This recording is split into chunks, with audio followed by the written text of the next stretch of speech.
aos montes, porque não foi 1, 2, 3, 4 livros, foram dezenas. A gente via como é que o médium era tratado. Inclusive, o médium sofreu terríveis situações. A saúde debilitada, o cansaço, o assédio, o trabalho levado ao extremo, quase no nível escravo. E a gente achando isso lindo, sublime, e não percebendo que como que espíritos verdadeiramente bons e superiores fariam isso com alguma criatura. E a gente acha lindo justamente a perversidade de espíritos inferiores e fascinadores que querem se impor, que querem eles mandar e comandar, manipular, fazer os outros de cego para que eles sejam os seguidos, os ouvidos. A gente vai mostrar aqui, a gente já falou sobre isso, vamos falar de novo. Quando a gente for ver a obra Nosso Lar, estamos citando exemplo de uma, foram centenas, para ver o nível do que aconteceu, foi uma vida inteira. A gente vai analisar a obra Nosso Lar capítulo por capítulo. Mas se a gente pegar o primeiro capítulo, a gente já vai ver que se tivesse Kardec presente e o médium não fosse fascinado, não teria o resto das obras, o resto da obra. Porque ali a gente vai ver as doutrinas estranhas, as teorias falsas, os absurdos. Absurdos, contradições gritantes. Mas o médium não viu.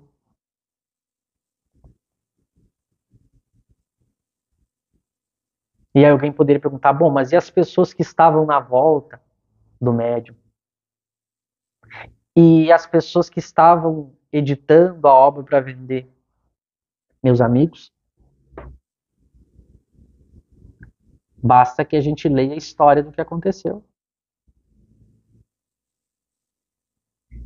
As obras começaram a se tornar importantes, best-seller, vendidas aos milhões, pessoas seguindo aos milhares. A gente tinha um ambiente em que, em vez de ter pessoas que analisassem criticamente aquilo tudo que estava acontecendo e parasse com aquilo, pelo contrário, era estimulado, porque se viu ali diversas possibilidades, diversos interesses entraram em jogo. O médium era cercado de pessoas que queriam tirar, por diversos interesses, tudo que podiam, vantagens, lucro, poder, autoridade, mensagens para si próprio. Então o médium estava nessa situação e ainda era alimentado por quem estava na volta. Vamos seguir. Kardec agora concluindo o item 239 da fascinação. O que ele vai dizer, abre aspas.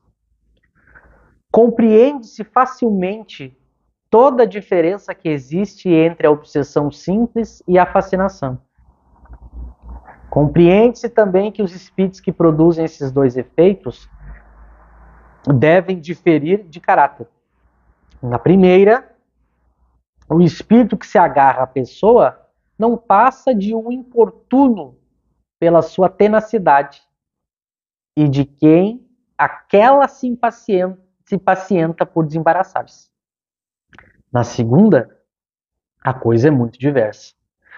Para chegar a tais fins, preciso é que o espírito seja destro, ardiloso e profundamente hipócrita, porquanto não pode operar a mudança e fazer-se acolhido, senão por meio da máscara que toma e de um falso aspecto de virtude. Os grandes termos, caridade, humildade, amor de Deus, lhes servem como que de carta de crédito. Deixa passar, porém, através de tudo isso, sinais de inferioridade que só o fascinado é incapaz de perceber. Por isso mesmo, o que o fascinador mais teme são as pessoas que veem claro.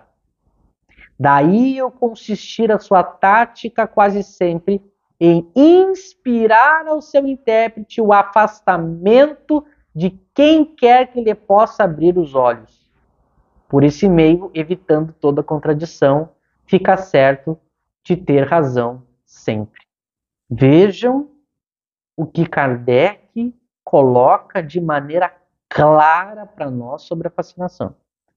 Vocês sabem, quem está nos acompanhando aí já nesses estudos, que a gente costuma dizer que há trechos de Kardec que a gente deveria ler e ficar em silêncio. Porque é tão claro, tão direto, que a gente não tem mais o que dizer. O certo mesmo era a gente ler esse parágrafo que a gente leu agora e não dizer mais nada. Mas, como a gente sempre lembra,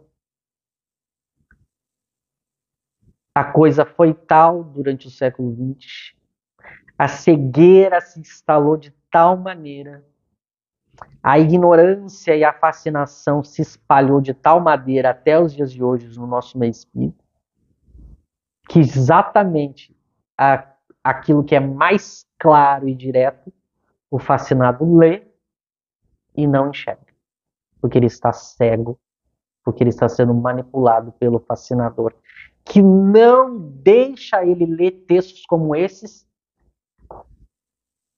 e acordar. Então, ele volta aqui a mostrar a diferença entre a obsessão simples e a fascinação. Evidentemente, como as duas são diferentes, uma é muito mais grave, tem características muito mais complexas que a outra, ela não pode ser causada pelo mesmo tipo de espírito. Isso é uma sacada lógica de Kardec muito importante. É evidente que na obsessão simples, o caráter do espírito que causa a obsessão simples, ambos são inferiores. Só que esse inferior da obsessão simples, ele é muito mais medíocre,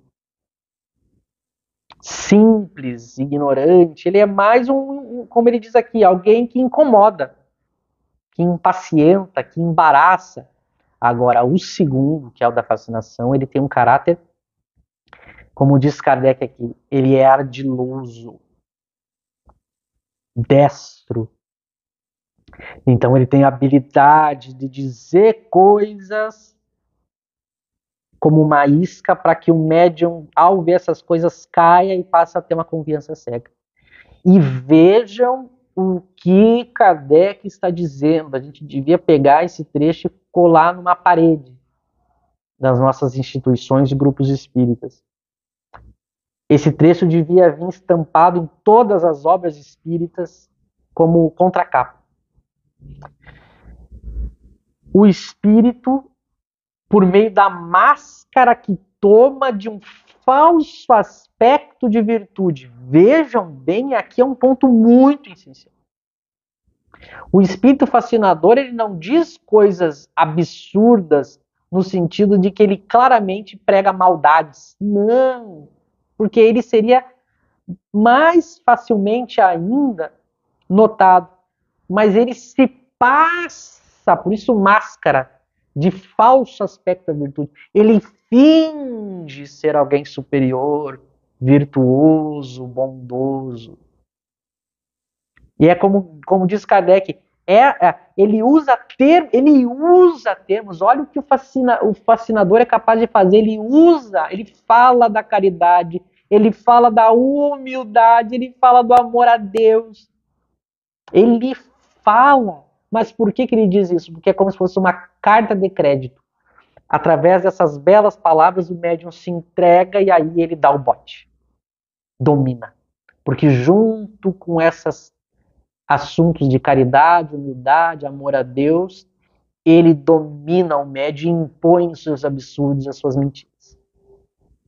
Então, acordemos, movimento espírita. A gente passou a usar como critério para as obras e para analisar os espíritos só porque eles estão falando de caridade, humildade, amor a Deus, a gente aceita. Exatamente aquilo que o fascinador quer, a gente deu no século XX. É muito comum as pessoas que vêm falar conosco e defender essas obras, o que elas dizem? Mas a obra está falando da caridade, está falando do bem, está falando do amor a Deus, o espírito